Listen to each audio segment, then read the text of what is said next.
Hi, second grade reading friends. Mrs. DeMarco's back with chapter 2 of Season of the Sandstorms. I'm going to start with showing you the photo of Jack and Annie. They've arrived. Remember, they touched the book and they've arrived. Chapter 2, Nowhere. Jack felt hot. He opened his eyes. Burning sunlight was flooding into the treehouse. He and Annie were wearing long robes tied with cords. They wore white headcloths and pointy slip-on shoes. Jack's backpack had turned into a leather shoulder bag. "We look like characters in that book Aunt Mary gave us," said Annie. "Tales from the Arabian Nights." "Yeah, like Aladdin and Ali Baba," said Jack. Shading their eyes from the bright sunlight, Jack and Annie squinted out the window. They had landed in the spiky crown of a palm tree. It was the tallest tree in a clump of palm trees. Thorny shrubs and sparse green grass grew under the trees. A small spring bubbled up from the ground. Surrounding the clump of trees were miles and miles of scorching sand. "This doesn't look like a golden age to me," said Annie.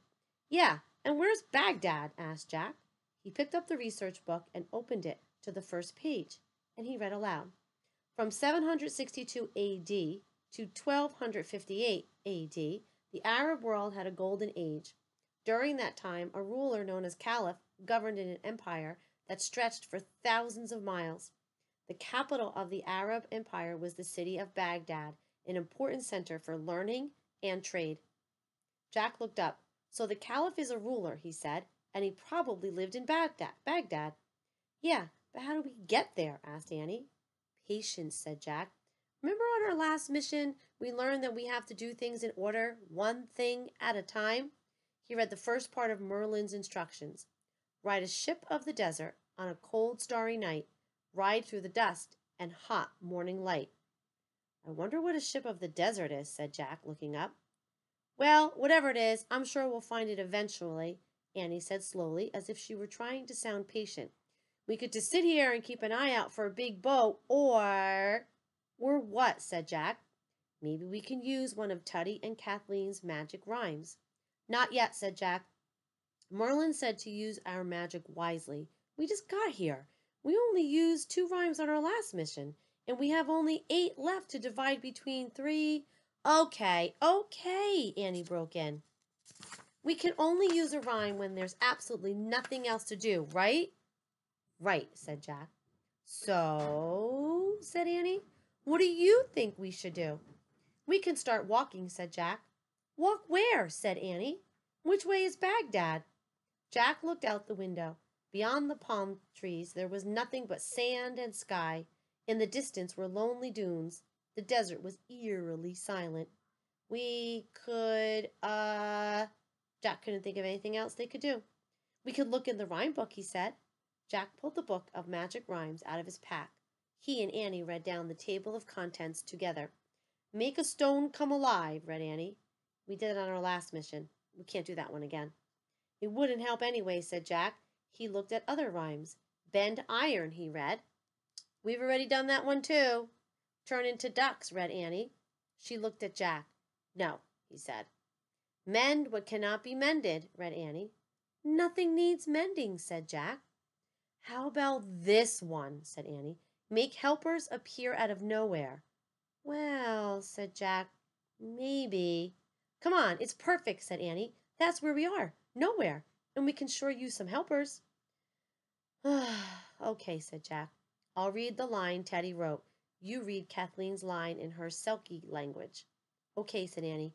She turned to the page with the rhyme. She held the book out to Jack. Jack read in a loud, clear voice. "From far beyond, send helpers here." Then Annie read, "Ha-e-by, ha-e-kier." The second that Annie finished the rhyme, wind gusted in from the desert, blowing a cloud of sand through the window. The wind shook the palm trees. Sand blew into Annie's eyes. "Ow!" she said. "Get back!" cried Jack. Jack and Annie jumped away from the window. They pressed themselves against the wall and covered their faces. Gritty sand kept blowing into the treehouse. "It's a sandstorm," said Jack. The hot sand piled into drifts all over the floor. Then the wind died down as quickly as it had started. The palm trees stopped shaking. Jack and Annie looked out the window. The air was thick with grainy dust, making it hard to see, but the sand was still. I think it's over, said Annie. I hope so, said Jack. Why did our magic rhyme cause a sandstorm instead of sending us helpers? I don't know, said Annie. Maybe we said it wrong. Jack brushed the sand off their research book and looked up sandstorms in the index. He found the right page and read, "The season of the sandstorms begin in the desert in mid-February and continues all spring. Winds can blow as fast as 40 miles per hour. Sandstorms can easily cause travelers to lose their way in the desert." I don't understand, said Jack. We don't need to lose our way. We need to find our way. Just then, the sound of bells came from outside. Jack and Annie looked out the window.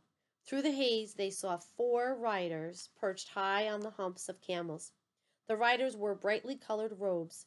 Behind them, a dozen more camels were tied head to tail, and loaded down with saddlebags. As the camels swung from side to side, bells tinkled from around their necks. Annie grinned. "Helpers," she said. That was the end of chapter 2. Do you think that the camels are, let's get the saying right, do you think the camels are the ship of the desert? They have to be, because we know they're in the desert, and ships only travel in the water, and there's no water in the desert. So I'm thinking that the camels are the ships to the desert, and they are going to lead them to Baghdad. Thumbs up if you think the same thing. Great listening and great thinking, second graders. See you later, guys.